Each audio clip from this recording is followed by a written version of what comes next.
হয় কিছু পৰিমাণে মোক নিৰাশ কৰিলে চিকাৰ মুভিখনে। জুবিন দাক আমি সদায় ভাল পাওঁ, সদায়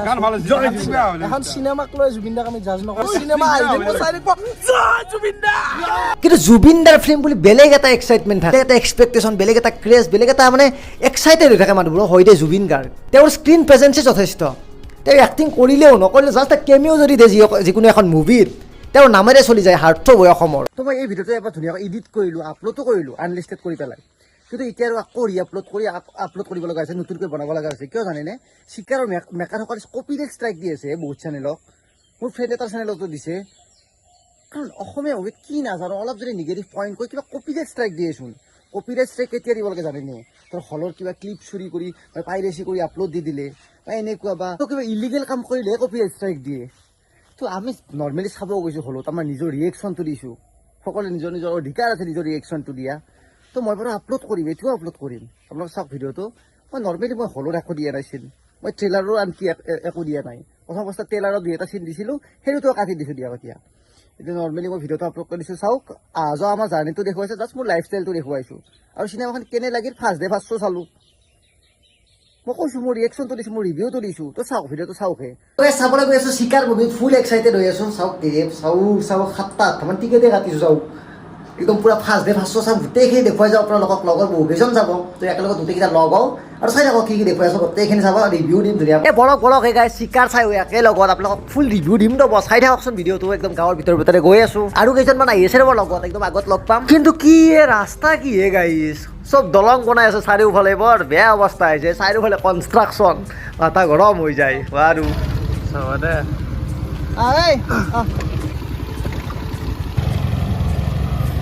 পালা ধূলা খাই অলপমান গৈ থাকিলোঁ আগত, আৰু এখন দলং বনাই আছে, মানে উন্নতি হৈ আছে, কিন্তু গছ কাটি আছে এটা চাইডে।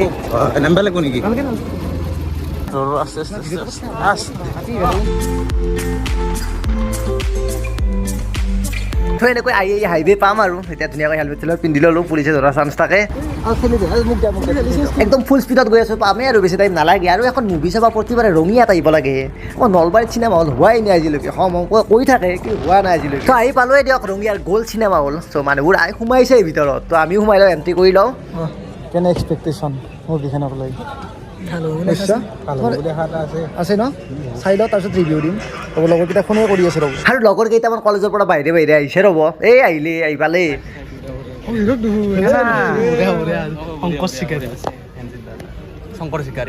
আৰম্ভ হৈয়ে গ'ল গাইজ। মইতো আপোনালোকক দেখুৱাব নোৱাৰিম অভিয়াছ কথা, কিন্তু মই আপোনালোকক ৰিভিউ দিম, ফুল ৰিভিউ দিম, A to Z একদম জেনুইন ৰিভিউ দিম। মই চাই লওঁ আগে নাকি। তো এতিয়া গ'ল ইণ্টাৰভিউ, লগৰকেইটা সুধো কেনে পালে, উঠি যাওঁ অলপমান।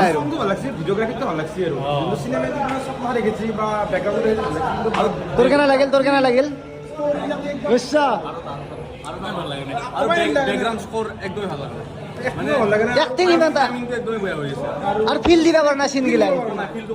আমি যিমানখিনি এক্সপেক্টেশ্যন লৈ গৈছিলোঁ সিমানখিনি মানে ফাৰ্ষ্ট হাফত পোৱা নাছিলোঁ, সেইকাৰণে ইণ্টাৰভিউৰ পিছত এনেকৈ কৈছিল, ৰিয়েকশ্যন এটা দিছিলে। ত' ইণ্টাৰভিউৰ পিছত আৰু চালোঁ মুভিখন, এনেকৈ লাষ্ট টাইটেল ট্ৰেকটো এনেকৈ প্লে হ'ল আৰু খতম হৈ গ'ল মুভিখন। একদম লাষ্ট ৰিভিউ দিম আপোনালোক, ভালকৈ চাই থাকক। এতিয়া খতম হৈ গ'ল, এতিয়া ৰিভিউ ল'ম। তুমি কি ক'বা? ৰিভিউ মানে এতিয়া আমি ফাৰ্ষ্ট ডে ফাৰ্ষ্ট শ্ব' চাব আহিছোঁ, আৰু এইটো আমাৰ বহুত দিনৰ পৰা সেই আছিল যে আমি বহুত দিন ভাবি আছোঁ ফাৰ্ষ্ট ডে ফাৰ্ষ্ট শ্ব' চাম, জুবিন দাৰ চিনেমা চাম। আৰু জুবিন দাৰ চিনেমাক লৈ আমাৰ মানে বহুত এক্সপেক্টেশ্যন থাকে, বহুত হাই লেভেল। যে বাকীকেইখন যি দিছোঁ, প্ৰথম খেনটো ঠিকে থাকিল আৰু এণ্ডিং খেনটো ঠিকে থাকিল, কিন্তু মাজৰ যোনটো মিউজিক থাকিল, যোনটো মানে জুবিন দাক আমি সদায় ভাল পাওঁ, সদায় এখন চিনেমাক লৈ জুবিন দাক আমি জাজ নকৰোঁ। জয় জুবিন দা, জুবিন দা সদায় হৃদয়ত চিনেমা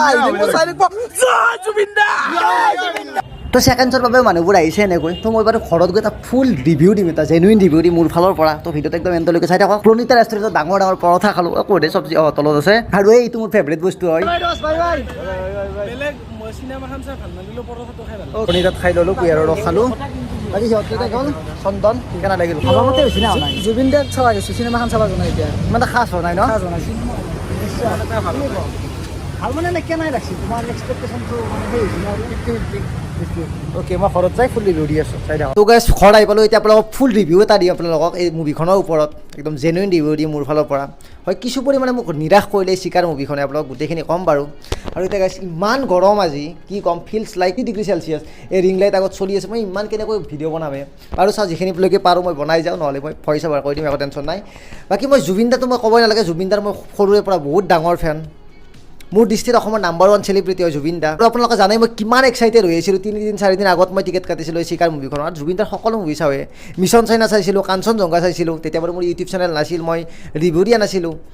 এতিয়া মই চিকাৰ মুভিখন চাই কিমান এক্সাইটেড হৈ আছিলোঁ কিন্তু এক্সপেক্টেশ্যন হিচাপে মানে সিমান এটা নহ'ল আৰু মুভিখন এক্টিঙৰ ফালৰ পৰাই হওক বা ষ্টৰি লাইনৰ ফালৰ পৰা হওক মই গোটেইখিনি ক'ম মই নিগেটিভ পইণ্টবিলাকো কম মানে পজিটিভ পইণ্টবিলাকো কম গোটেইখিনি কম এতিয়া যদি মই প্ৰথমে পজিটিভ পইণ্টবিলাকৰ কথা কওঁ ফাৰ্ষ্টতেতো প্ৰথম পজিটিভ পইণ্ট হৈছে জুবিন গাৰ্গ হয় গাইজ অসমীয়া মুভি মই গোটেই চাওঁ চিনেমা হলত আহিলেই মই চাব যাওঁ কেৱল অসমীয়া বুলি নহয় মই হিন্দী মুভি মই চাওঁ এই মুভি বহুত চাওঁ মই এক্সপ্ল'ৰ কৰোঁ বেলেগ বেলেগ ইণ্ডাষ্ট্ৰীৰ মুভিবিলাকো এনিৱেজ কিন্তু জুবিন দাৰ ফিল্ম বুলি বেলেগ এটা এক্সাইটমেণ্ট থাকে আপোনাৰো থাকেনে থাকে জুবিন দাৰ ফেনবিলাকৰ থাকেই এইটো বেলেগ এটা এক্সপেক্টেশ্যন বেলেগ এটা ক্ৰেজ বেলেগ এটা মানে এক্সাইটেড হৈ থাকে মানুহবোৰ হয় দে জুবিন গাৰ্গ তেওঁৰ স্ক্ৰীণ প্ৰেজেঞ্চে যথেষ্ট তেওঁ এক্টিং কৰিলেও নকৰিলেও জাষ্ট কেমিও যদি দিয়ে যিকোনো এখন মুভিত তেওঁৰ নামেৰে চলি যায় হাৰ্টথ্ৰব হয় অসমৰ সঁচাকৈ অসমত ইমান বেছি ফেন বেছ চাগে কাৰো হোৱা নাছিল আৰু নাথাকিব in future Zubeen Garg the only one এই চিকাৰ মুভিখনত যিবোৰ ভিজুৱেল দেখাইছে ন আল্টিমেট কি ক'ম আৰু অসমীয়া মুভিত প্ৰথম আপোনালোকে জানে জুবিন দাৰ বাহিৰে কোনে ৰিভলিউশ্যন আনিব অসমত মিছন চাইনাৰ পৰা ৰিভলিউশ্যন আনিলে কৰোৰৰ বাজেটত চিনেমা উলিয়াব লাগিলে জুবিন দাৰ পৰা ইনস্পায়াৰ হৈ বেলেগ বেলেগ মুভি পৰিচালক বা বেলেগ বেলেগ মুভিৰ প্ৰডিউচাৰ বুলিও মন মেলিলে যে আমি হয় অসমতো মুভি চলে চ' জুবিন দাৰ পৰা ইনস্পায়াৰ হৈছে জুবিন দাই এটা ৰিভলিউশ্যন আনিছে তো তেনেকৈ চিকাৰ মুভিখনত ডেফিনেটলি ৰিভলিউশ্যন আনিব অসমত ফাইটিং ছিকুৱেঞ্চে হওক বা গোটেইখিনি অভাৰঅল আমি যদি টেকনিকেল ডিপাৰ্টমেণ্টখিনি চাব যাওঁ ঠিকেই হৈছে প্ৰথমতে যিটো বাঘৰ চিন দেখাইছে জুবিন দাৰ যিটো এণ্ট্ৰি অলপ BGM ঠিক ঠাক আৰু অলপ বেছি ভাল হ'ব লাগিছিল যিবোৰ CGI ইফেক্ট VFX ধুনীয়া দেখাইছে ধুনীয়া মানে ইমান বেছি মই হাই লেভেলত কম্পেয়াৰ কৰিব যোৱা নাই অসমীয়া মুভি হিচাপে অলপ বাজেট 3 কৰোৰ বহুত বেছিও নহয় VFX বা CGI ইমান লাগিব বহুত বাজেট লাগে এইবোৰত তো ঠিকেই আছে ধুনীয়া দেখাইছে ভাল লাগিছে আৰু যদি আমি এক্টিঙৰ ফালৰ পৰা চাব যাওঁ আমাৰ সিদ্ধাৰ্থ দাৰ এক্টিং ধুনীয়া হৈছে আৰু হ'বই আমাৰ কে দাই বহুত ভাল এক্টিং কৰে তেওঁলোকৰ কমিক টাইমটো ধুনীয়া তেওঁৰ সিদ্ধাৰ্থ দাৰ যদি আৰু বেছি ৰোল থাকিলেহেঁতেন অলপ 2 এটা ডাইলগ বেছি থাকিলেহেঁতেন আৰু বেছি ভাল লাগিলেহেঁতেন ঠেনি মহনৰ এক্টিঙো ধুনীয়া হৈছে আৰু যিবোৰ ফেন মমেণ্ট দিছে গাইজ কি ক'ম আল্টিমেট একদম জুবিনাৰ যিবোৰ ছিগনেচাৰ ষ্টেপ মই ঘেণ্টাক আকৌ খাতিৰ নকৰোঁ এনেকুৱা কিছুমান মানে ছিগনেচাৰ ষ্টেপত মই ডাইলগ পৰিৱেশন কৰিছে ধুনীয়া লাগিছে গোটেই হল চিঞৰি দিছে আপোনালোকক মই দেখুৱাইছোঁ কিছুমান মানে হলৰ যিবোৰ পাব্লিক ৰিয়েকশ্যনৰ পৰা 2 এটা দেখাইছোঁ ক্লিপ আপোনালোকে চাইছে নিশ্চয় তাতে এটা জুবিন দাই গান গাইছে ৰ'দ গানটো তেওঁৰ নিজৰ গানটো উইদাউট মিউজিক যি গানটো গাইছে সকলো হলৰ মানুহ মুখে মুখে গাই আছে ৰ'দ আজিকে নিচাওঁ আপোনালোকক এটা ক্লিপ দেখাই দিছোঁ চাওকচোন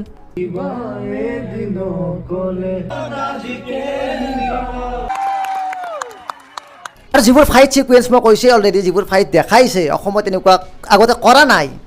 ফাৰ্ষ্ট টাইম ইন আছাম ধুনীয়া হৈছে কি ক'ম আৰু অসমত ফাৰ্ষ্ট টাইম ট্ৰাই কোনে কৰিব জুবিন দাই কৰিব এটা দুটা নহয় ভালেকেইটা ফাইট ছিকুৱেঞ্চ আছে আৰু ফাইট ছিকুৱেঞ্চ একদম এই পিষ্টল হেৰিলে একো নহয় এই ধনু আনিছে আৰু এই যে কি বুলি কয় আমি গুলটিছ বুলি কয় এইটো কি বা কয় আপোনাৰ ভাষাত আপুনি কমেণ্ট কৰিবচোন আপুনি কোনখন ডিষ্ট্ৰিক্টৰ পৰা কৰি আছে বা বেলেগ কিবা কেটেপা বুলিও কয় নে সেনেকুৱা বুলি কয় অভাৰঅল মুভিখন ভাল লাগিছে আদিল হুছেইনৰ কি ক'ম স্ক্ৰীণ প্ৰেজেঞ্চ তেওঁৰ যিটো ইংলিছ এচেণ্ট ন একদম ধুনীয়া মানে আদিল দাৰ কথাত এনেকুৱা নালাগে যে অসমৰ মানুহে ইংলিছ কৈ আছে ক'ৰবাত বাহিৰৰ ফৰেনৰ পৰা মানুহে কোৱা যেন লাগে আৰু মুভিখনৰ ৰান টাইম 2 ঘণ্টা 15 মিনিটমান হ'ব 2 ঘণ্টা 15-20 মিনিট মানে হ'ব তাৰ বেছি নহয় বাকী গানকেইটাই ভাল হৈছে গান দুটাই আছিল মাত্ৰ লাষ্টত বাৰু টাইটেল ছংটো আছিল এনিৱেজ গাইজ মই পজিটিভ পইণ্ট যিমান আছে ক'লোঁ আৰু বোলো কম বাৰু বহুত বেছিয়ে গৰম লাগিছে চাওক ৰিং লাইটটোৰ পোহৰত মই আহিছোঁ মাত্ৰ জাষ্ট ফ্ৰেছ হৈ মই মানে বহুত বেছি গৰম লাগিছে কি কওঁ আৰু আপোনালোকক বাৰু মই ভইচ অভাৰ কৰি আপোনালোকক নিগেটিভ পইণ্টকেইটাও ক'ব বাৰু বহুত বেছি গৰম লাগিছে মোৰ ভিডিঅ' বনোৱা একদম বলেই নাই গাইজ বাপৰে বাপ কি গৰম এই হঠাৎ গৰম হৈ গৈছে গাইজ চিৰিয়াছলি ভইচ অভাৰ কৰি হ'লেও মই ফুল ৰিভিউটো দিওঁ ৰ'ব মানে ইমান বেছি গৰম ইফালে কাৰেণ্টৰ প্ৰব্লেম দি আছে মাথা গৰম হৈ গৈছে কি ক'ম আৰু feels like 50 degree celsius at now আৰু মুভিখনৰ কি জানে নে কিছুমান ইম'চনেল মমেণ্ট আছে কিন্তু সেইবোৰে ফিলটো দিব জনা নাই এই মানুহবোৰক আবেগি গৈ যোৱা নাই কিছুমানতো এনেকুৱা মমেণ্ট আছিলে য'ত মানুহে কান্দি দিব লাগিছিল কিন্তু সেই ফিলটো দিব নোৱাৰিলে কিয় নাজানো BGMএ হওক বা কি বা এনেকুৱা একদম ফাষ্ট মুভিখন গৈ আছে তেনেকুৱা যেন লাগিছে আপুনি চালে গম পাব নিজেই গম পাব এই ফাৰ্ষ্ট হাফৰ ক'ৰবাত 15-20 মিনিটমান যোৱাৰ পিছতে এনেকুৱা কিছুমান ইম'চনেল মমেণ্ট আহে কিছুমান এনেকুৱা ইম'চনেল চিন আহে যিবোৰ ইমান এটা বেছি ইম্পেক্ট পেলাব নোৱাৰে মোৰ হিচাপততো কান্দি দিব লাগিছিল এনেকুৱা এই ৰঘুপতিৰ টাইমত কিন্তু হৈছিল এইটো ইম'চনেল মমেণ্টটো যিটো ফিল দিব পাৰিছিল এই কিকটো দিব পাৰিছিল আপুনি যদি ৰঘুপতি ফিল্মখন চিনেমা হলত চাইছে নিশ্চয়কৈ তাতে চাব লাগিব কাৰণ ডিজিটেল মাধ্যমত ক'তো আপলোড কৰা নাই এতিয়ালৈকে তাত যিটো নাৰায়ণ চং প্লে হৈছিল সেইটো লিটাৰেলি চাওক আপোনালোকে ভাবকচোন কিনা এটা ট্ৰেজেডি কেনেকুৱা এটা ইম'চনেল মানুহে কান্দি দিছে বহুত আৱেগিক হৈ গৈছে আৰু মই বাৰু কিছুমান কথা আৰু ক'ব নোৱাৰিম যিবোৰ ক'ব খুজিছিলোঁ কাৰণ স্পইলাৰ হৈ যাব ন বহুতে চিনেমা হলত চাব এতিয়া আৰু চাব লাগিব অসমীয়া চিনেমা সকলোৱে ছাপোৰ্ট কৰিব লাগিব জুবিন দাৰ চিনেমা আমি আটাই চাব লাগিব মইতো চালোৱেই ফাৰ্ষ্ট ডে ফাৰ্ষ্ট আপোনালোকে নতুন কিবা এটা দেখিব এইটো গেৰাণ্টি আছে নেদেখা অসমীয়া চিনেমাত নেদেখা আগতে নেদেখা এটা অদ্ভুত কিবা কিবি বস্তু আপোনালোকে এইবাৰ দেখিবই চিয়ৰ তো তাৰ কাৰণে আপোনালোকে চাবই লাগিব আৰু মোৰ এটা পইণ্টত ক'ত কামি লাগিল জানেই নে যেতিয়া জুবিন দা আৰু আমাৰ সিদ্ধাৰ্থ দা এটা শংকৰ আৰু এটাৰ নাম কি আছিল মই পাহৰি গ'লো বাৰু মই কম মনত থাকিলে তেওঁলোক দুয়ো যেতিয়া লণ্ডনত যায় তাৰ ষ্ট্ৰাগল জাৰ্ণিটো নেদেখুৱালে তেওঁলোকে কেনেকৈ পইচা যোগাৰ কৰিলে কেনেকুৱা কি পদ্ধতিত গ'লে হয় ইলিগেল কিবা পথেৰে গৈছে কিন্তু অলপ ষ্ট্ৰাগল জাৰ্ণিটো দেখুৱাব পাৰিলেহেঁতেন তেতিয়া তেওঁলোকৰ মটিভটো কি আছিল যে লণ্ডনৰখিনি দেখুৱাব ইফালে একদম ফটাফট চাওকচোন আপোনালোকে দুটা যে চং আছে সেই দুটা মুভিখনৰ প্ৰথম ভাগতে প্লে কৰি খতম কৰি দিছে পিছলৈ একো থোৱা নাই যে কিবা কৈ 30% আমাৰ মানে চাহ বাগিচাৰখিনি অসমৰখিনি কিবাকৈ গ'লে লণ্ডনৰখিনিত আমি আহিম তো এইটো কৰিব যাওঁতে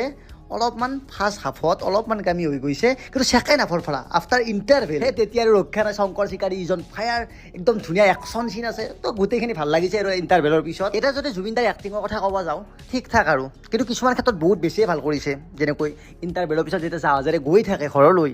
তাৰ এটা ইম'চনেল ছিকুৱেঞ্চ আছিল ইমান বেছি ভাল লাগিছে মই ইম'চনেল এটা মানে কানেক্ট কৰিব পাৰিছোঁ আৰু কিছুমান একশ্যন ছিকুৱেঞ্চো ভাল লাগিছে ন' ডাউট কিছুমান ষ্টাণ্টমেন ইউজ কৰিছিলে মই গম পোৱা হৈছে এইটো কিন্তু কৰিবও লাগিব ষ্টাণ্টমেন বলি যাবলৈ এইবোৰ কৰিব লাগিব চিনেমাত সকলোৱে কৰে কিন্তু কিছুমান